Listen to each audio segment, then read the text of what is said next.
A little over a year and a half ago, I released a video called The Top 10 Worst Things About BIONICLE G2 that took a look at everything that went wrong during BIONICLE G2's life and ranked it accordingly. After recently going back through all of G1 and G2, the ending of the Journey to 1 in particular has stuck out in my mind, I guess you could say. So, today I'm going to dig a little deeper and figure out the top 10 worst things about BIONICLE G2's ending, in my opinion. The 10th spot on this countdown goes to Akimu's transformation and the Toa of Light pandering. Despite being one of the best G2 sets released, Akimu's upgraded 2016 form really makes no sense at all. It's so abrupt, nonsensical, and ultimately useless that it borders on parody, but I know that's not the case. He just steps into a random door, randomly, after deciding that the time for mask making is over, grows twice as tall, for some reason, and lights up all blue. He then does absolutely nothing of merit in the end except for hitting Umarak with a giant glorified flashbang grenade which frees the Toa, and I guess charges up Umarak with enough light power to open the portal? So a swing and a miss, ultimately. Oh wait, it was all inevitable, because free will doesn't exist. Never mind. In addition, there was a lot of pandering to G1 fans, with forced and ultimately trivial Toa of Light callbacks, from Golly's very awkwardly delivered line, "So you are the Toa of Light," to a very bizarre page in the official BIONICLE website, which got added after G2's end. On this page, they confirm that Akimu became a figure known by legend as the Toa of Light, and that this signifies him as a living incarnation of all the elements. It's weird, very half-baked, and pretty annoying, though I wouldn't have been opposed to the concept if they'd been given their third year to develop it more. Coming in at number 9, we've got all of the sudden and out-of-nowhere deep lore. Stuff like the Shadow Realm, Agil's existence, Akimu's transformation and the Toa of Light, the Mask of Ultimate Power being split into fragments, the Toa being the living embodiment of the elements. G2's last 2 episodes hit us with so many rapid-fire developments because of their need to consolidate the 2017 story down that it ended up feeling ridiculously fast-paced and difficult to follow, let alone take seriously. The pacing just went completely out the window and we were hit with so much deep lore that felt like it was concluded right after it was introduced to us. This will be a recurring trend in this list, but none of these items are inherently bad on their own merits. The Toa being the elements, the Shadow Realm, Akimu, all that stuff is super cool, it just happened too quickly. And for that, it earns its spot on this countdown.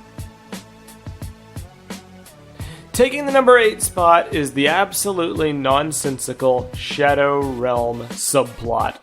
Disregarding the absurdity that combining the elements of fire and rock will create an interdimensional portal to a dark alternate reality filled with shadows and despair instead of just, a hot rock. The events that actually take place in the Shadow Realm are just laughable. So Makuta has this super detailed prophecy in his bedroom depicting everything that's gonna happen, right? He's confident that so long as the Toa don't know the contents of that prophecy, then they'll never recognize their true power, and thus can never hope to stop him, right? Wrong. Because you see, one of the things on this prophecy is Golly getting sucked into the Shadow Realm, alongside all 6 unified Toa stopping the evil menace. Ergo, it stands to reason that Golly getting sucked in was meant to happen, and Makuta should know this! He should know that in order to thwart destiny, he should destroy this room, or lock it up, or put guards outside to stop Golly from getting in. Instead, he just stands around, monologuing the entire plot and key to defeating him to his army of... I don't even know what these people are supposed to be. There's like evil villagers, which I guess makes sense because they probably got transported with him. There's also skull spiders, skeleton warriors, shadow traps, and like a single quake beast. The whole sequence is hilarious, yet also incredibly frustrating. Getting to see Makuta for the first time should have been noteworthy, memorable, and suspenseful, but instead, I was just laughing. At number 7, I've just got to take a minute to talk about some of the truly awkward dialogue featured in Journey to 1. This one's pretty subjective, because I'll be the first to admit that all of BIONICLE has had some pretty cheesy dialogue, but some of the stuff in Journey to 1 just takes the cake. It's not a knock against the voice actors, more the general direction of the lines and some of the writing on them, which leaves a lot to be desired, especially in the context of the scene. The number one example I always think of is after Akimu hits Makuta with the Unity flashbang. Akimu is like, "Umarak! You have not collected enough of the mask. You cannot open the door to the Shadow Realm." And then Umarak's like, "So you say, but you forget I have been bathed in your elemental light, Ancient One. It was you who filled me with the powers I needed. And you did not know." And he promptly chucks the Toa's weapons into the portal for no reason. It's just this really awkward section, and it's written very inelegantly to try and convey a lot in a short amount of time. It's just one of those things that merits mentioning. Coming in at number 6, we've got revisionist history, and one really big plot hole that I talked about in my prior video. BIONICLE G2's fragmented story led to a lot of minor inconsistencies and plot holes, but the biggest one by far is the Prophecy of Light introduced in Journey to One's ending. I think it's meant to be the full version of the Prophecy of Heroes that they spammed at the beginning of G2, but it's super unclear. Either way, supposedly Akimu and Makuta's ancient code, whatever that means, demands they never reveal the contents of that prophecy, which foretells of pretty much every major thing in G2, from the destruction of the capital city to the Toa's arrival, them getting their golden masks, uniting with their creatures, and the final conflict against Makuta, even including such minor details as Umarak having big horns, and Gali being the one who gets sucked into the Shadow Realm. But wait! Some ancient prophecy isn't how Akimu learned about the Toa, right? I mean, Graphic Novel 2 said that after seeing all 6 elemental creatures gathered together, he took it as an omen, went to the Temple of Time, put on the Vahi, the Mask of Time, and saw fragments of the future as a vision. He then used that as his motivation to construct the golden masks and hide them. These two things cannot be reconciled due to the way the timeline all aligns and the dialogue in both forms of media, so JTO effectively decanonizes the second graphic novel, which is a shame, as that was one of the better things produced for BIONICLE G2. As we move into the 5th spot on this list, it's time to talk about the final battle with Makuta, in the biggest air quotes imaginable. Makuta barely starts to emerge from his Shadow Realm prison and engages in a very brief laser battle with the Toa, all the while screaming pathetically in the background, like, I think my favorite part is when Gali's explaining the whole, "we are the elements" thing, and Makuta's just kind of flailing around in the background, like a confused old man who's lost his reading glasses and can't find them.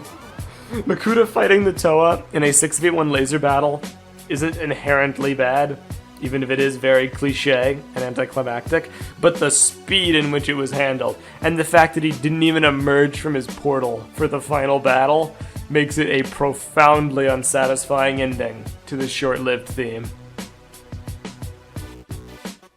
The 4th spot on this list goes to the plethora of unresolved or abandoned plot threads from G2's run, particularly the Vahi and the origins of the Toa.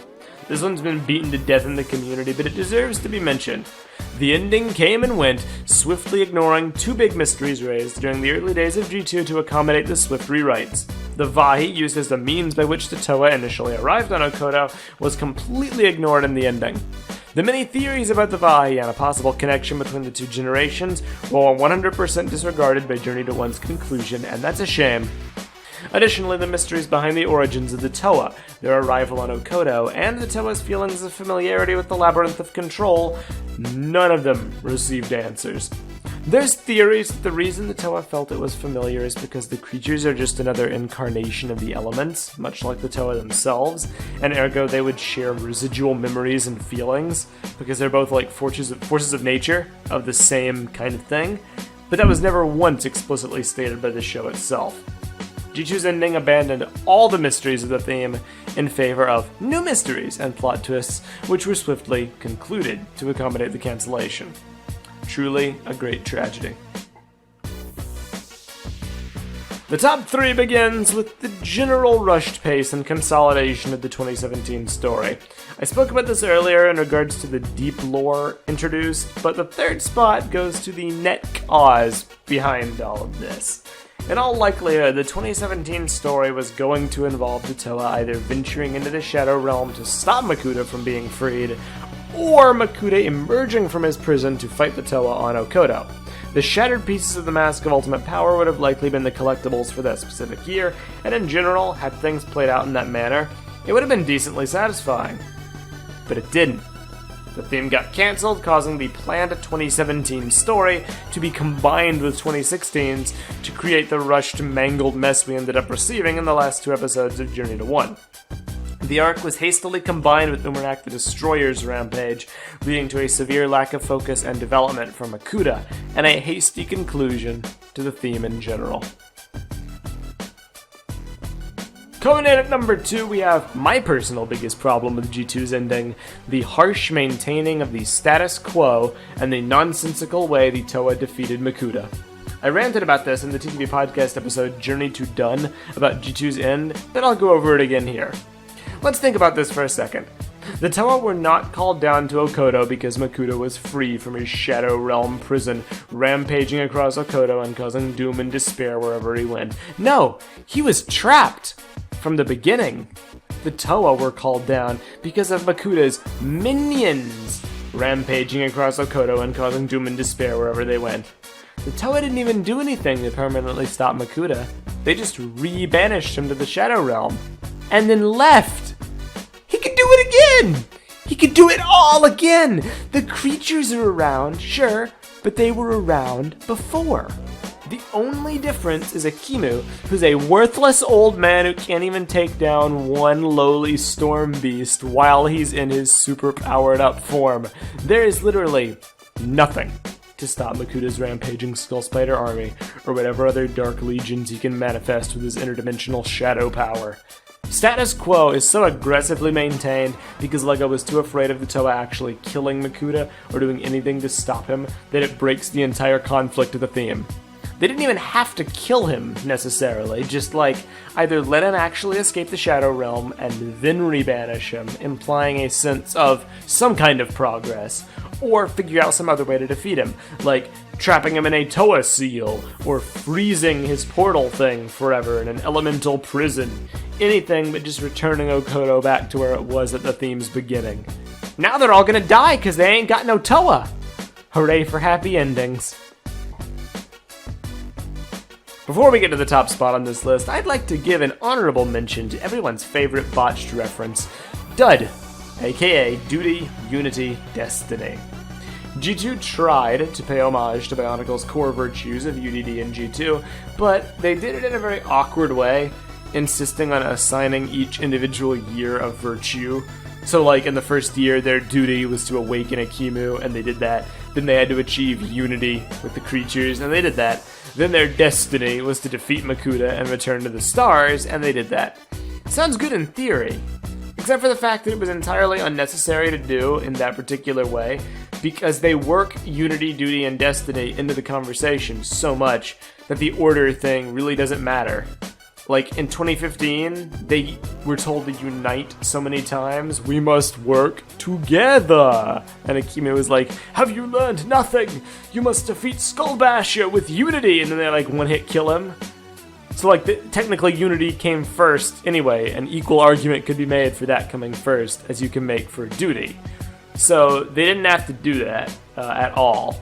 It just kind of is a thing that pisses off the fan base, and they didn't even do it properly because it only ran for 2 years, so they didn't even do their virtue a year thing. It's something that's made a lot of people mad simply because of how unnecessary a problem it is, and how easy the solution would have been. So it's pretty emblematic of most of G2 in that way. Definitely worth an honorable mention. Without further ado, the number 1 worst thing about Bionicle G2 isn't actually anything in the story itself. Rather, it's about the meta-narrative surrounding the story's ending, and the Bionicle community in general. Let me explain what I mean. In G1, the community had time to prepare.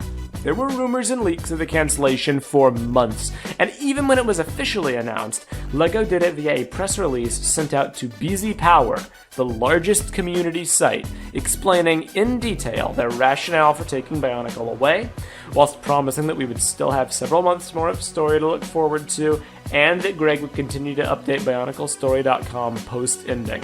They also confirmed a replacement construction theme launching later in 2010 for the people that still cared about the sets.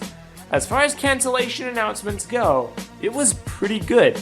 It broke the news well in advance, so people had time to grieve, while also providing hope for the future and letting the fans know there was still story content to look forward to. G2 took a different approach. LEGO said nothing in advance of JTO's finale to indicate that the theme was coming to a close. There were rumors, sure, but nothing super substantial one way or the other like in G1. When we watched G2 on its premiere night at 2 a.m., we were left with the most hollow and depressing feeling in the pit of our stomachs that I've ever felt as part of the Bionicle community. It's difficult for me to describe to you just what it felt like to go to sleep that night, unless you were there at the time and did the same thing. The abrupt ending caught everybody by surprise, so much so that we were incredibly skeptical of it, insisting on holding on to hope that there was more to come, only to wake up the next morning and find a very brief and cryptic message posted on Bionicle's site letting people know this was the ending without telling us why, and LEGO insisting on Twitter that Bionicle sold well, guys, while obviously not providing us with any solid info on why it was cancelled. In addition, the Makuta fiasco occurred simultaneously with this revelation, as it was revealed that no Makuta set would be produced despite his appearance in JTO, that the Mask of Ultimate Power would not be released, the art book would not be made available for sale, and the instructions for the JTO Makuta combo model would not be generated for fans to build it themselves.